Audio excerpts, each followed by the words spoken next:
Hello guys, hello Philippines. Tara, luto tayo ng ng chicken rendang. Ito yung mga gagamitin kong mga ingredients. Loya, may bawang, saka sibuyas. Ayan. Tapos ito yung main ingredients niya, rendang. Ayan.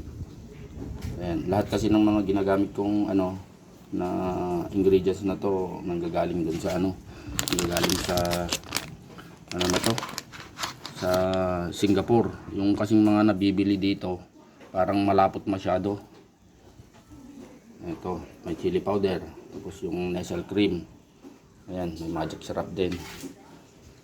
Tapos lalagyan natin ng konting patatas. Yung naman, manok, ayan, nilalaga ko muna, lalagain ko ng ng pinaghugasan ng pinaghugasan ng na to, bigas. Kasi nga pag hindi mo nilaga or iprito yung hindi kasi maluluto dun sa loob niya, kasi madaling masunog yung mga gagamitin kong ingredients. So kailangan natin ilaga o iprito. Ayan, ilalaga ko muna siya.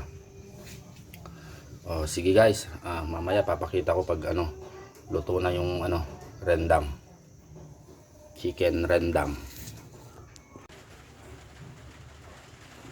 Eto na guys, eto na yung chicken rendang. Luto na siya. Ayan.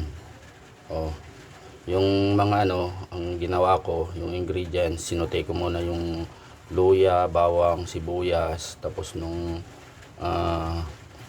nag golden brown na, nilagay ko yung turmeric, rendang, tsaka chili powder. Tapos pagkatapos noon, nilagyan ko ng tubig nung pinaglagaan ko ng ng manok para lutuin ng mga 1 to 2 minutes yung mga rekado. Tapos pagkatapos nun, nilagay ko na yung yung chicken. Sinabay ko na rin yung patatas kasi luto na yung luto na yung manok. Kasi pag hinuli ko pa, baka wala na, malalagas na yung yung manok, hindi pa luto yung patatas.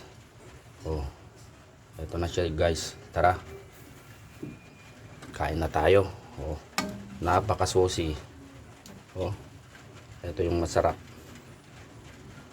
saucy niya, sauce niya. Sige, maraming salamat.